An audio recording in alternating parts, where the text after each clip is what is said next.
So now that we understand the basics of qualitative research and we understand some sampling and generalizability, the next part is really about how is data collected in qualitative research. So qualitative studies typically adopt flexible data collection plans that evolve as the study progresses. And again, qualitative studies are all about being flexible, both in sampling as well as data collection and some type of flexibility when it comes to analytics.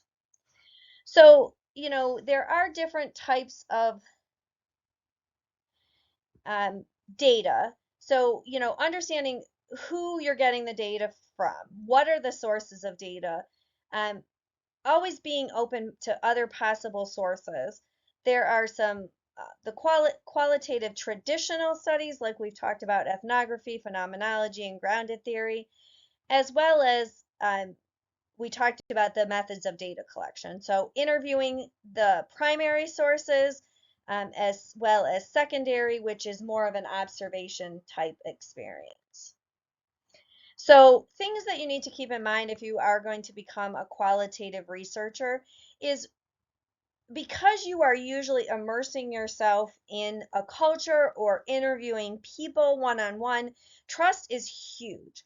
So you are not going to get people to be open and honest with you or a group to be open and honest with you until that group trusts you.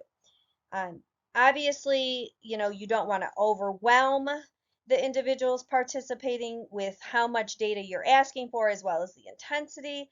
Um, you definitely need to stay objective and avoid emotional involvement, which is really hard when you're looking at some of the phenomenons such as poverty or depression.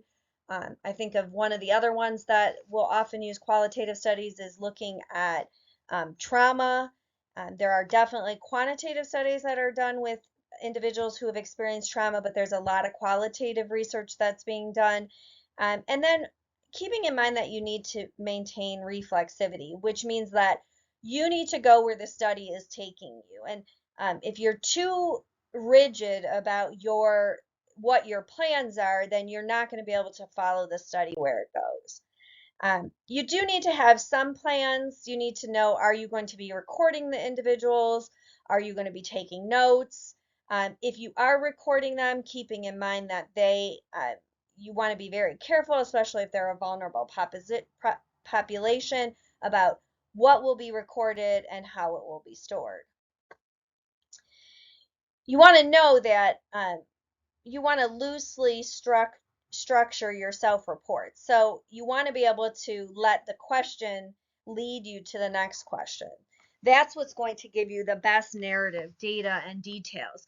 If you are too strict, like I could find myself not doing well in this type of research because I would want to get my questions answered versus my counterpart who would be all about listening to understand versus listening to collect the data.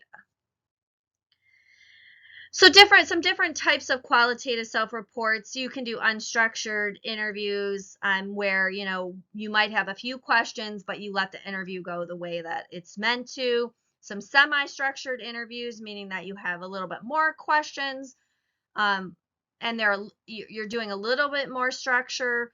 Focus groups are great. Those are used widely in qualitative studies. Joint interviews, meaning that you interview maybe 2 people at a time. And life and oral histories, which are, obviously having people do life reviews, sometimes in writing, sometimes in journaling, and then sometimes in just using oral history. Other types of qualitative self-reports are critical incident reviews or interviews, diaries or journals, photos, and then, sometimes you can use blogging or self-report narratives on the internet. Now, as you can imagine, there is no ability to do follow-up questioning if you're using that type of interactive software versus, maybe if you were sitting in front of someone, you might be able to pose more and more questions in the real moment. So qualitative research sometimes collect unstructured observational data often through participant observation. And actually, this is a great way to do gain some qualitative data. So looking at um, kind of observations, and we're going to talk about triangulation in a minute. So if you are not going to be doing the interviews yourself, one of the things that we want to make sure that if you're going to be using other individuals is that everybody has a common vocabulary. Um, they can understand what the construct is that's being measured, what are the questions that should be asked, and then practicing follow-up questions through practice interviews. Um, decide on how one is going to present themselves to other participants. So, do they need to sit in a corner? Are they going to be interactive with the participants? Um, what settings are appropriate, and if there's going to be needed supplies such as computers and tape recorders, as well as other supplies that might be needed. If you're the one doing qualitative interviews, there are definitely suggested kind of guidelines. You want to break the ice and put the participants at ease. Again, trust is going to be super important if you're doing this type of research.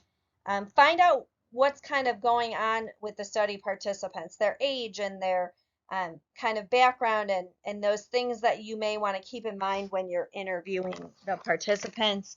Rapport and trust is super important.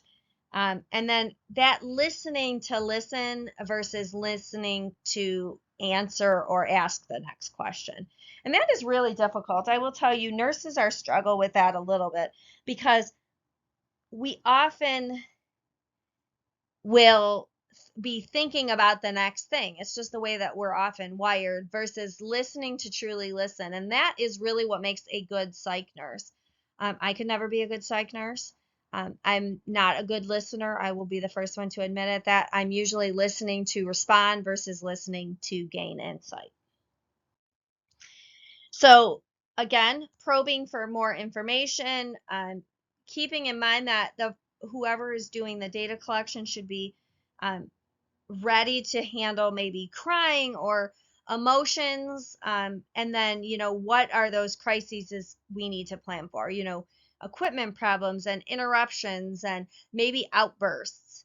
And really, I'm hoping to close on a positive note. That is also super important. So, again, uh, unstructured observation is that includes participant observation is super important. The observer role is super important.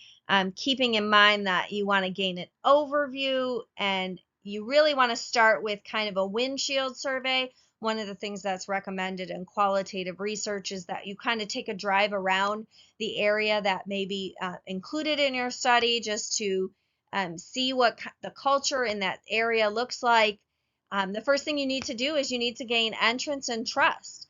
We know that, say you're going to study a group of seniors. Well, they're not going to be as willing to tell you the good, the bad, and the ugly if they don't trust you. So first thing you got to do is get in the building. Then once you're in the building, then you got to establish trust. So true or false? Observations tend to become more focused over time, ranging from descriptive observation to focus observation. And this is true. So you're really going to sit back and kind of take in the whole picture before you maybe start asking questions or really focusing on those things that you have noticed that have become themes. So there are some different some different kind of observational techniques that you can take. Single positioning, and this should be included in when you write up a qualitative study. Did you stay in one location? Did you move around to get different perspectives?